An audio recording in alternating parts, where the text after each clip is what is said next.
तो आज की क्लास में हम एक इम्पॉर्टेंट टॉपिक जो पॉलिटी से है उससे रिलेटेड है डिस्कस करने वाले हैं। संवैधानिक संस्थाओं की मैंने बात की थी, तो समझना कि संवैधानिक संस्थाओं में आज चुनाव आयोग को हम पढ़ रहे हैं क्योंकि आगामी लोकसभा के जो 17वीं लोकसभा है उसका चुनाव होना है।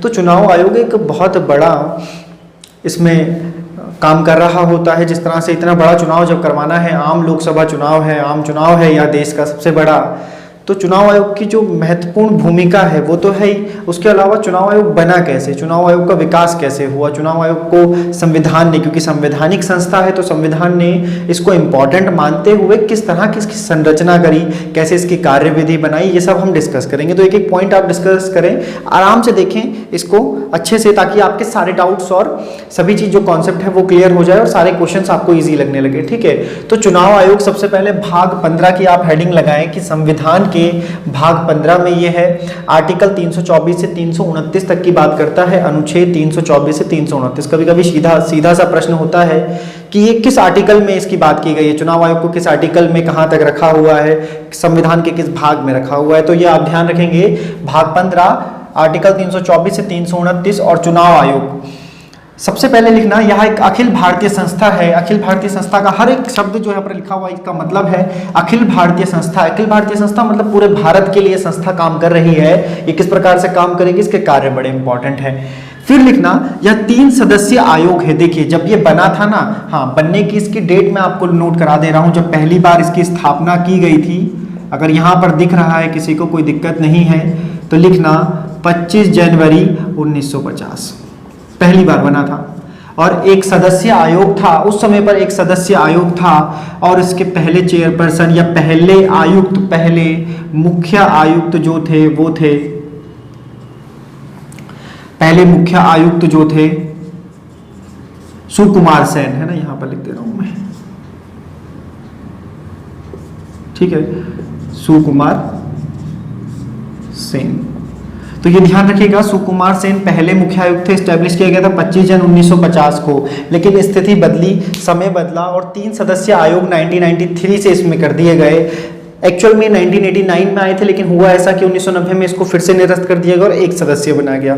तो पुनः जब इसे स्टार्ट किया गया तो 1993 से 3 सदस्य आयोग हो गया। आज जब वर्तमान समय में आप इसे पढ़ रहे हैं तो इसमें 3 सदस्य हैं। 3 सदस्य कौन कौन से हैं आपको पता होगा। जो मुख्य चुनाव आयुक्त हैं, जिनके अध्यक्षता में 17वीं लोकसभा का चुनाव होने जा रहा है, वो हमारे सुनील अरोड़ा साहब हैं। उनके अलावा अशोक लवासा जी हैं और सुशील चंद्रा जी जो हैं इसमें तीसरे आयुक्त के रूप में है। तो ये 3 लोग हैं। 3 संस्था 1993 से आई, तो इंपॉर्टेंट है, 3 सदस्य आयोग 1993 से काम कर रहे हैं।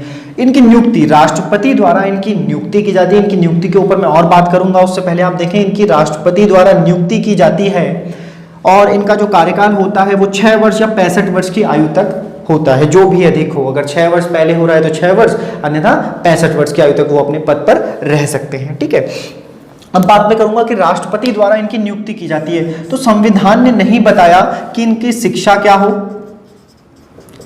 इनका आधार क्या होगा, ये सभी चीजें संविधान में नहीं है। संविधान में नहीं है, ठीक है ना। ये पॉइंट आप यहां पर ध्यान रखेंगे कि संविधान में यह बात नहीं लिखी गई है। शिक्षा आधार क्या होगा, इनकी शिक्षा कैसी होगी या किस पृष्ठभूमि से आते होंगे, ऐसी कोई भी बात संविधान नहीं बताता है। वह केवल कहता है कि राष्ट्रपति द्वारा इनकी नियुक्ति होगी, कार्यकाल 6 वर्ष 65 वर्ष की आयु का होगा। वो ये कहता है कि यह राष्ट्रपति द्वारा चुने गए व्यक्ति होंगे जो भारतीय सेवा से हो सकते हैं, भारतीय लोक सेवा से हो सकते हैं, उनकी नज़र में एक अच्छे विधिवेता के तौर पर ये जाने जा सकते हैं और राष्ट्रपति इनकी नियुक्ति करेगा। तो एक चुनाव आयुक्त की नियुक्ति इस प्रकार से की जाती है। पहले मुख्य आयुक्त मैंने आपको बता दिए। अब बात करते हैं आगे इनके कार्यकाल की। राष्ट्रपति द्वारा जब इनकी नियुक्ति की जाती है और एक जो मुख्य आयुक्त हैं उनकी नियुक्ति की जाती है, उसकी सिफारिश पर अन्य आयुक्तों की नियुक्ति की जाती है। अब बात करेंगे कार्यकाल की कि कार्यकाल 6 वर्ष 65 वर्ष की आयु तक है, लेकिन क्या उनको पहले भी हटाया जा सकता है या वो किस प्रकार से हट सकते हैं। तो पद से हटने की प्रक्रिया, ठीक है, तो ये आप देखना, पद से हटने की प्रक्रिया। तो एक तो या तो संसद विशेष बहुमत से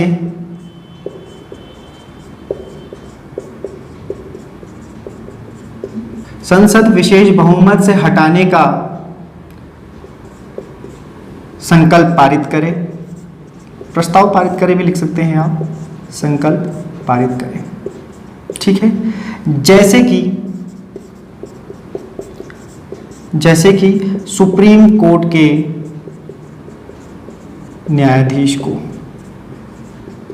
सुप्रीम कोर्ट के न्यायाधीश को ही ठीक से कर लीजिएगा, सुप्रीम कोर्ट के न्यायाधीश को जैसे कि हटाने की जो प्रक्रिया है संसद के कि विशेष बहुमत द्वारा आप उनको हटाएंगे अगर उन्होंने अपना कोई कदाचार अपने कार्य के विरुद्ध किया है या उनका जो कार्य है वो तर्कसंगत नहीं है या वो अपने अधिकारों का किसी प्रकार से अतिचारी हो गए हैं अपने अधिकारों के प्रति, तो इन सभी चीज़ों के अभाव में उनके ऊपर से जो है एक ऐसी प्रक्रिया के द्वारा उनको हटाया जा सकता है और कोई तरीका नहीं है, या फिर वे अपना त्याग पत्र दे सकते हैं।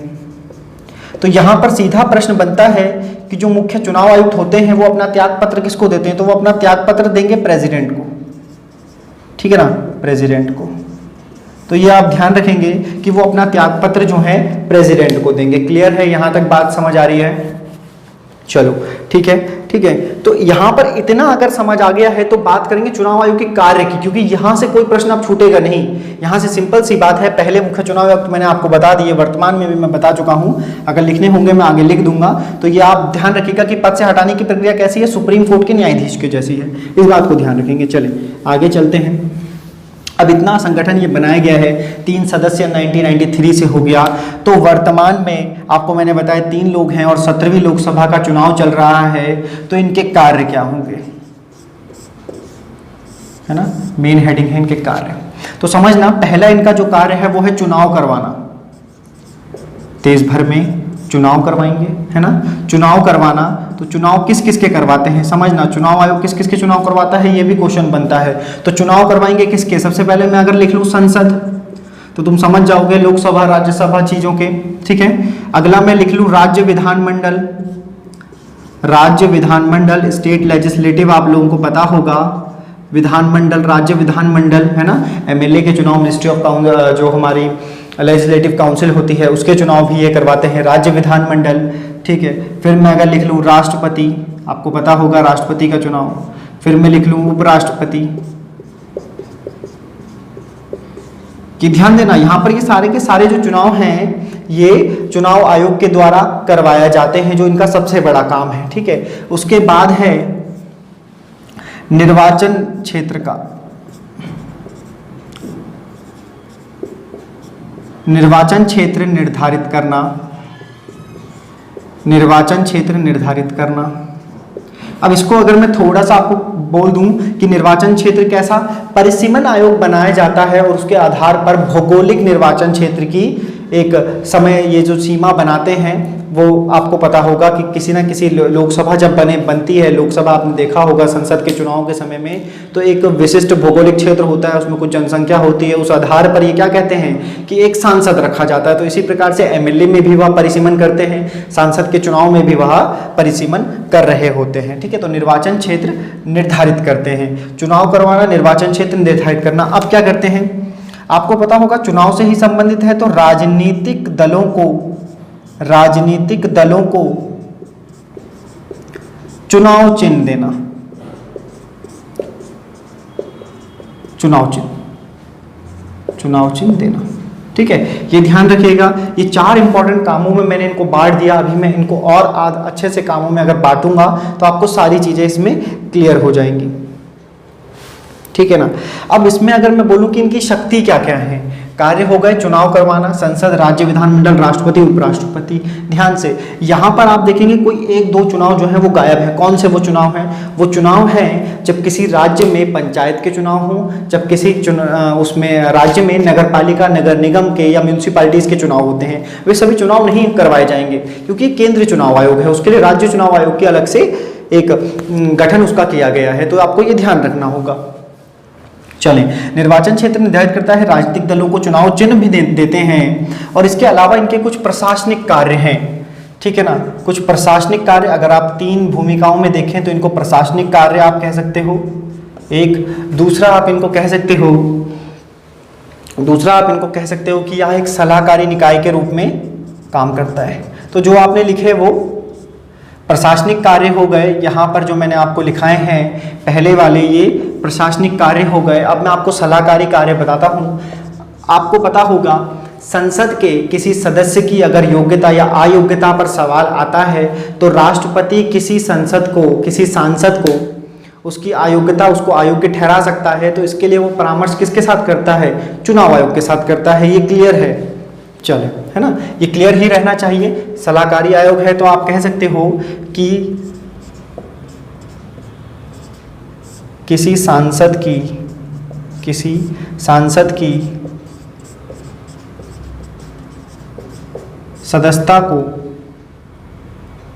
सदस्यता के मामले में राष्ट्रपति को सलाह। ठीक। दूसरी सलाह किसको देते हैं? तो दूसरी सलाह अगर राज्य विधानमंडल का मामला है, राज्य विधानमंडल का मामला हो तो राज्य विधानमंडल में राज्यपाल को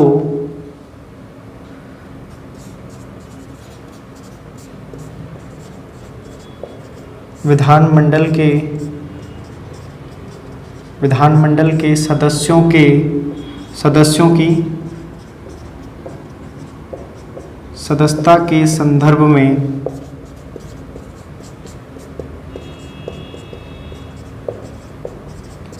सलाह। तो ये कार्य हैं, इनके कार्यों को यहाँ पर मैंने बांटा कि प्राथमिक कार्य आप इनको कह सकते हो, ये द्वितीयक कार्य हो जाएंगे। प्राथमिक कार्य संसद चुनाव करवाना, राज्य विधानमंडल, राष्ट्रपति, उपराष्ट्रपति, है ना, निर्वाचन क्षेत्र निर्धारित करना, राजनीतिक दलों को चुनाव चिन्ह देना। इसके अलावा क्या काम है? दो कामों को फिर से मैंने बांट लिया कि प्रशासनिक कार्य ये हो गए जो प्राथमिक कार्य हैं, सलाहकारी कार्य ये हो गए। दो तरह की सलाह देते हैं, है ना, एक तो राष्ट्रपति को देंगे संसद के सदस्यों के मामले में, राज्यपाल को देंगे राज्य विधानमंडल के मामले में। अगला देखना और कार्य ये क्या करवाते हैं, ये क्लियर है यहाँ पर, ये क्लियर रखना, ये मिटा दे रहा हूं। आगे समझना एक कार्य क्या करते हैं। आपको पता होगा भाई वोट देने जाना है तो मतदाता सूची में नाम होना चाहिए, तो मतदाता सूची तैयार करवाना। दिख रहा है ना यहाँ पर सबको पीछे तक? चले, बढ़िया है। मतदाता सूची तैयार करवाना, है ना। सभी लोग गए होंगे वोट देने के लिए तो मतदाता सूची में नाम होना आवश्यक है। नहीं होगा तो आप वोट जो है वो नहीं दे सकते हैं, ये आपको ध्यान रखना है। मतदाता सूची तैयार करना और मतदाता पत्र आपको पता होगा, वोटर आईडी आप कहते हो इसको, वोटर आईडी तो वोटर आईडी भी जारी करता है ना। बिना वोटर आईडी तो नहीं करेंगे, तो चुनाव आयोग है, तो चुनाव आयोग ही आपके लिए वोटर आईडी कार्ड बनवाता है। दूसरी बात, मतदाता वोटर आईडी कार्ड के बारे में एक फैक्ट जरूर आप नोट कर लीजिएगा। 1993 मैंने यहाँ पर भी लिखा है तो यहाँ पर लिख रहा हूँ मैं, 1993 से फोटो, है ना, फोटो वाले पहचान पत्र आ गए थे आपके। पहले पहचान पत्र बिना फोटो वाले हुआ करते थे और यहाँ पर क्या हो गया, 1993 से फोटो वाले पहचान पत्र आ गए। तो यहाँ से काम जो है आसान होने लगा। तो मतदाता सूची तैयार करवाता है, मतदाता पत्र देता है। 1993 में फोटो वाले पहचान पत्र पहली बार आए, तो ये काम भी चुनाव आयोग हमारा कर रहा होता है। इसके अलावा एक अब महत्वपूर्ण कार्य है, ये मिटा दिया है मैंने, इसको भी मिटा दे रहा हूँ यहाँ पर थोड़ा सा। किसी दल को, ध्यान से सुनना ये बात, किसी दल को राष्ट्रीय राजनीतिक दल ना, किसी दल को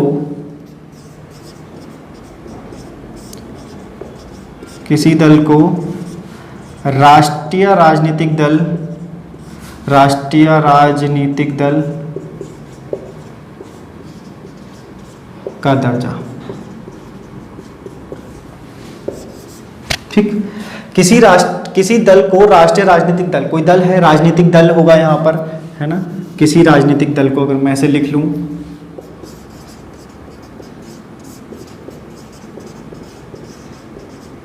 किसी राजनीतिक दल को राष्ट्रीय राजनीतिक दल का दर्जा। तो किसी दो दल हमारे यहाँ जो फेमस हैं, अभी आप देखोगे जिनकी स्थिति जो है वो फेमस है, वो क्या क्या हैं, या तो राष्ट्रीय दल होते हैं या क्षेत्रीय दल होते हैं, यानी कि राज्य में दो दल मिलते हैं उन्हें हम क्षेत्रीय दल कहते हैं, दूसरे हम कहते हैं राष्ट्रीय दल।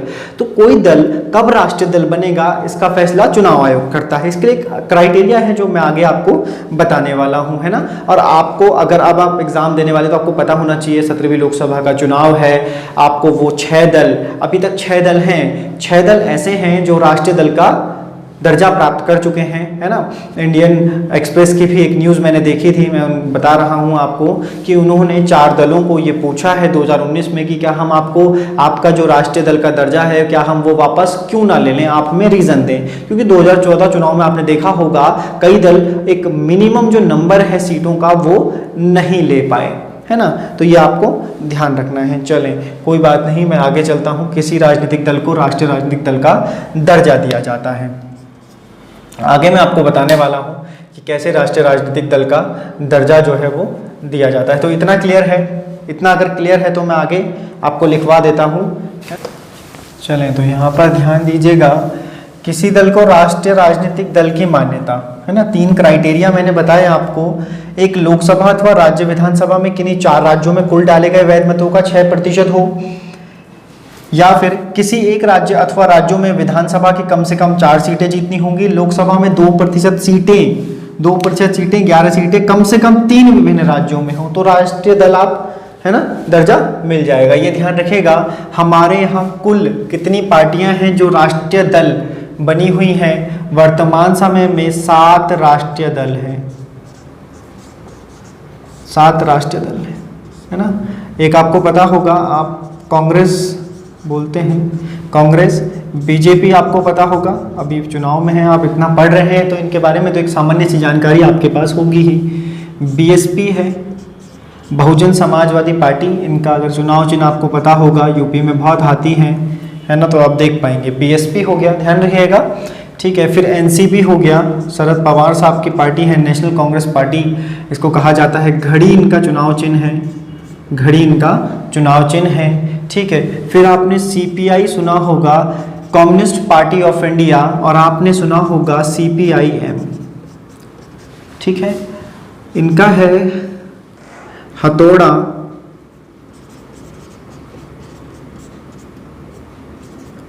हसिया और तारा, ठीक है। हथौड़ा, हसिया, तारा इस तरह से बना हुआ है कि वो लगता है, ठीक है। और सीपीआई का है हसिया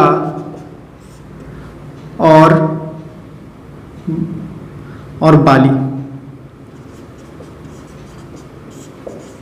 हसिया में आपको बता दूं, किसान जब काम करता है, जिससे फसल काटता है, उसको हसिया इस टाइप का होता है, वो उसमें यूज हो रहा होता है ना। तो किसी से जुड़ा हुआ है चित्र है, आप देख लेंगे। सीपीआईएम इसमें हो गए, तो 7 हो गए क्या, कोई बच गया। तृणमूल कांग्रेस रह गया है। तृणमूल कांग्रेस को मैं बता दूं, तृणमूल जो लोग नहीं जानते हैं, पश्चिम बंगाल में, है ना, ध्यान रखिएगा, न्यूज़ में भी रही है, सीबीआई का छापा वहां पर पड़ा था तृणमूल कांग्रेस का। तो इनके 2 फूल जो हैं, फूल इनका चुनाव निशान है ना, फूल बना हुआ है। बीजेपी का आपको पता होगा, भारतीय जनता पार्टी, कमल का फूल इनका है। और कांग्रेस जो आप हैं तो इनका हाथ, इनका चुनाव निशान है। तो 7 पार्टियां हैं, ये याद कर लीजिए चुनाव के निशान के अकॉर्डिंग। और जो कंडीशन मैंने चुनाव आयोग के साथ बताई है ये आप पढ़ लीजिए। तो मुझे नहीं लगता है चुनाव आयोग से कोई अगर प्रश्न पूछा भी जाए तो कोई भार आप हो जाएगा, ऐसा नहीं हो पाएगा, भार नहीं पूछेंगे, है ना। इसी से रिलेटेड जो है क्वेश्चंस कोई आ जाएगा। और मैं आपको एक मैंने पहले बताया, शायद आपको बता दूं दोबारा, इंडियन एक्सप्रेस की न्यूज़ थी कि कुछ पार्टियों से, खास करके उनमें नाम था बीएसपी का, एनसीपी का, सीपीआई और सीपीआईएम का। इन 4 पार्टियों से उन्होंने पूछा कि आपका राष्ट्रीय राजनीतिक दल का दर्जा क्यों ना खत्म किया जाए, आप हमें कारण दें। तो हो सकता है कि संभवतः 2019 के चुनाव के बाद कई पार्टियों को राजनीतिक दल का और मिल जाए, हो सकता है कि वह राष्ट्रीय दल से कम हो जाए। तो ये आपको न्यूज़ में देखते रहना है, वरना मैं आपको अपडेट कर दूंगा, है ना। तो चुनाव आयोग से संबंधित यही कुछ प्रश्न थे जो मैंने पूरे कवर करने की पूरी कोशिश की है और लगभग कवर हो गए। आप इसे एक बार ढंग से पढ़ लीजिएगा तो फिर इशू नहीं रहेगा चुनाव आयोग के साथ, ठीक है। चलिए फिर